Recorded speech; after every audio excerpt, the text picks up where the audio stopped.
Yo, welcome back, good people. My name is Anati, aka Anati Punditry Podcast. I'm here to say thank you so much for all people who stuck with us.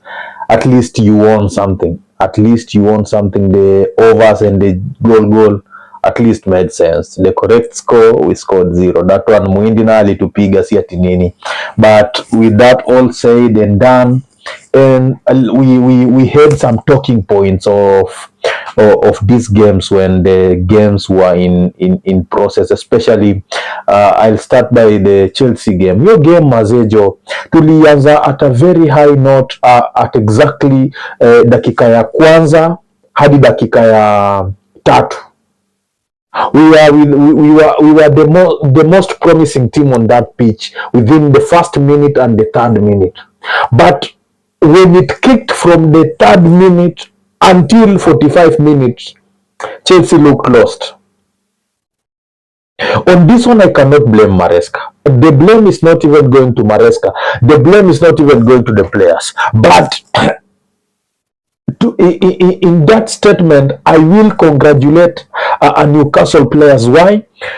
They came with an idea of what we had prepared for, and they just did a slight twist in the idea, which was we were supposed to possess this ball and use the flanks to attack, right? The wings. So more so. But now what they did is they overcrowded the midfield and they outmarshaled us with power. Yeah? They walitumia energy, a lot of energy, because we were very soft. That was our plan. They outmarshaled us with our plan in the first, let's say, 3 minutes to 45 minutes, and they outscored us. Yeah, they really outscored us. They whipped us. They annihilated us, and we were going to get more than that. But I thank the players because they showed me some a good play of purpose. Yani walicheza poa, walicheza fiti kutokubali hiyo margin ya goals iende to 3 to 4, because it could be very difficult for them to recover from a 4-goal lead. Unaget? Because it is ni Newcastle, Joe. Newcastle wanapiga ball. Yeah? It's not just another let's say another mid-table team. No, it's not another mid-table team, because they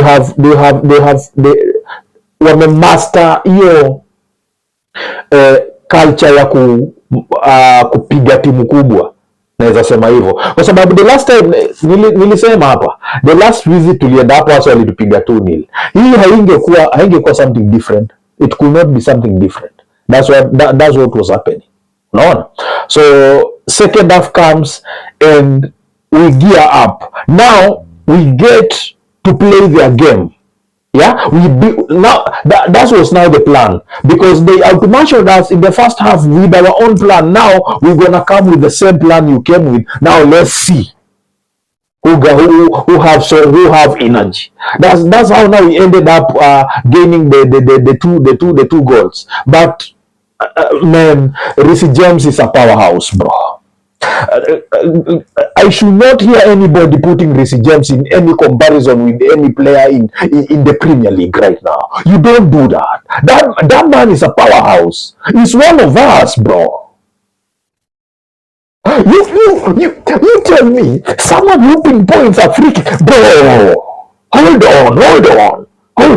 Don't come for me, motherfuckers. Don't come for me, bro. That nigga was. Listen to me. I was not expecting him to score either. I wasn't. I was shocked. This comes to show you the quality this boy has, man. Reece James is a powerhouse. He's an excellent player, bro. Reece James, in a game, he plays 2 positions, the right back and the mid 6, bro.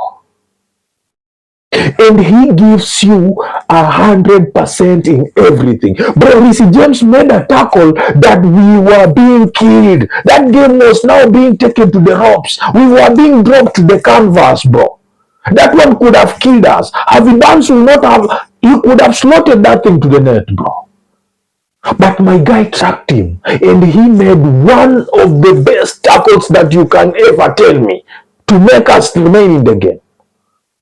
Bro, Reece James is a fucking animal, bro. That guy, listen to me. We have a player in that boy. You cannot compare Reece James to any other player that they play in the same position. Who? Now, who right now? Who? Who? Bow? Shut up. Shut up. He was the best player by far on that pitch. We have an enormous type of talent in our squad, yes, but he is outstanding. You can tell from far. He's a guy you can see and know this one is a player, bruv. Reece James, 100% fitness, is clear for everyone in his position. What I'm praying right now, because we are going in a season of the World Cup, I pray this boy to be fit and go and help the colonizers. He has to go and help them. He has to go and help them because, bruh, he's way too good. Yeah, he's way too good. Manchester City, man, they found the rhythm. Man City have found the rhythm. They are pressing. They are really pressing. And what baffles me sometimes is Manchester City. What happens when you hear Arsenal is the only team that makes sense on top of the league? What baffles you? But thank you so much, please. Can you just be compact enough? Maintain that one. Even when you meet Chelsea, we are not going to bring the stubbornness. We will be humble. You do your thing. You know? You do your thing. Save us from the noise pollution. Manchester City. You are the only option that we have. We are not good enough to come close. Aston Villa will be damaged. So Manchester City, you are the only person who will save us from this noise pollution. Yeah. Then Arsenal played. They played against Everton, right? And everything went as I had said earlier, and it was a good game. So it was a good game for them. They played well. They really played well. Yeah. I have no much to analyze on them because they are a complete team. They are a complete team at the moment. We can't deny the fact that they are the best now in the Premier League. They are the best because if they are not the best, they could not be on top of the league. They are the best on top of the league. Until they bottle it is when we're gonna throw shit, right? And then the rest of the Liverpool played Tottenham. I mean, Liverpool played Tottenham, and in that game there was no much action in the first half until second half. Yeah, except the incident where Xavi Simons fouled Van Dijk, but the referees right now and the VAR, they are punishing things that should not be punished, and they are not punishing things that should be punished. The inconsistency in the VAR mazejo inafanya mtu anataka kuchizi. Kuna foul zenye zinahitaji red card na kuna foul zenye hazihitaji red card. So they do the vice versa. You red card someone when it's not necessary, and when it's necessary to red card someone, you don't red card him. So you keep us wondering which one is punishable by red card, which one is not punishable by red card. Because this time you punish this one by red card, and the next event happens, the same mistake that was done punished by red card now is being analyzed and it's not a red card. So we are wondering, VAR has to do better and at least be consistent enough, ndo at least mtu ajue mazejo nikifanya hii blanda najua niko na red card. But sio huyu mmoja amefanya hii blanda na pigwa red card, then the next patient do the same thing and he walks stock free. Kwa nini? Inconsistency. Jana hiyo game ya Liverpool, referee mazee kuna vile aliwasaidia Liverpool. sijaiongelelea referee, but there's just some touch where referee alikuwaga tu involved. Kuna vitu zingine alikuwa, especially Liverpool, when they commit fouls they were overlooked in my opinion, but Tottenham were being punished. The red cards were deserved. Yeah, the second one for Romero, that one was deserved. That is stupid of him. Ashaitiwa foul, ni nini anakanyagana? Washakuitia foul. Ulikuwa unataka huyu jamaa alishwe chini apigwe viboko ndio ujue ako punished? Yeah? Sometimes players do things and then they want to make the referee looks like a bad person, but no, that for Romero, you can do better. You can do better, Romero. Then the game that followed, that one I predicted way even before it was played. It was Aston Villa versus Manchester United. They got bent over again. They gave the back, and then they collected 2 shots. So I have nothing to say about them because they are the laughing stock of the Premier League. But in terms of ball play, they played well. In terms of ball play, they played well. But the team that played well didn't get the results. The results went for the team that they say it didn't play well. But oh my God, bro, those bangers from Rogers. Nasikia sahi wanasema mazee mpesa ispoleta Rogers cancel. Wrong number. Ispoleta Rogers cancel. Wrong number, bro. So if you're sending me some chums, kauna ntumia kakirus, hakikisha inaleta Rogers hapo katikati, nimejinikname Rogers. So ukiona Rogers haiko cancel, stume kitu, unaibiwa. So that's what happened in the showdown of the weekend. And then before I forget, I've just witnessed madness, bro, in Morocco. What a performance, what an opening performance was that, bro. Bro, we are standing on business. Africa is standing on business, bro. That one has shocked the world. They will act unshocked, but it has shocked them. They didn't even realize it was Africa. They thought we are in some country in Europe. Fuck shit, bro. Thank you so much, Morocco. Allah bless you. May you continue being a blossom of the African continent. Yeah? And on top of that, you played Comoros. Bro, what I would say personally as a Kenyan, bro, you guys who love football, you guys who watch that game, we are not anywhere close to the quality that is being displayed in Morocco. Not that we are too bad, no. We have to choose people who wants to play football. Do not bring here your cousin. Do not give us your uncle. Do not give us your sister's brother. Do not give us your wife's brother. Don't call those people.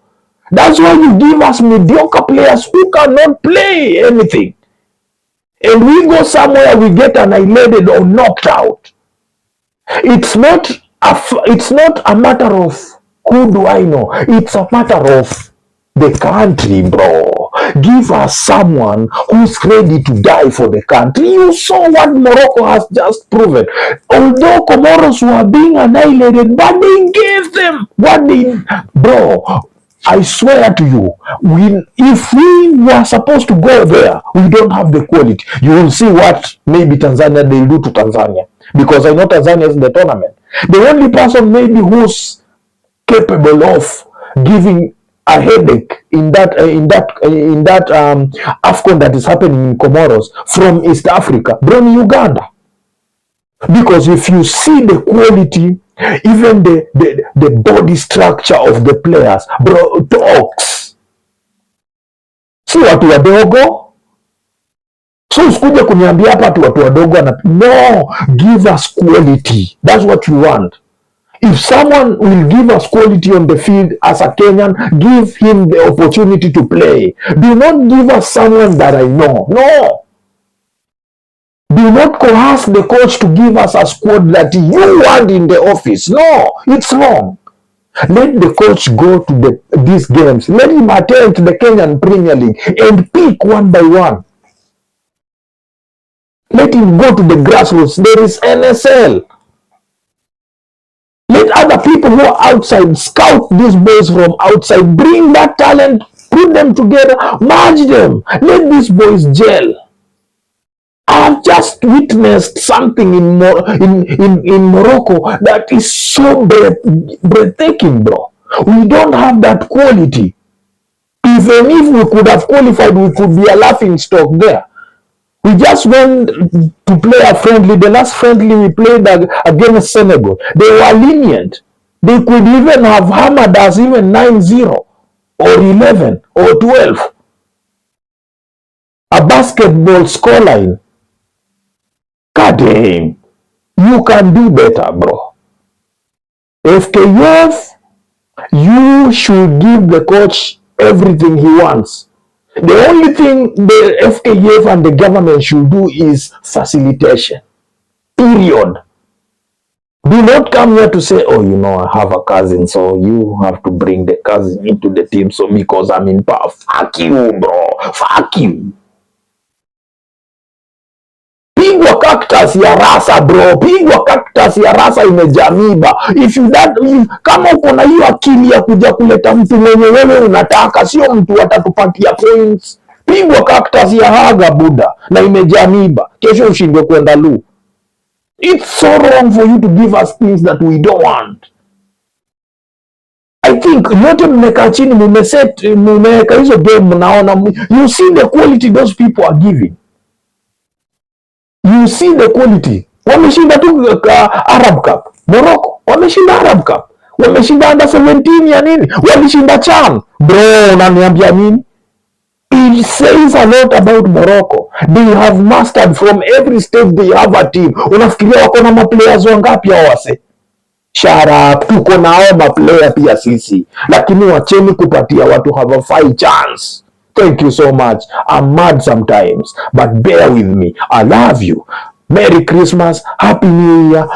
Let's meet again when we meet again. My name is Anati, aka Anati Punditry Podcast. Subscribe, tell a friend to tell a friend, share, and thank you for everybody who's supporting me.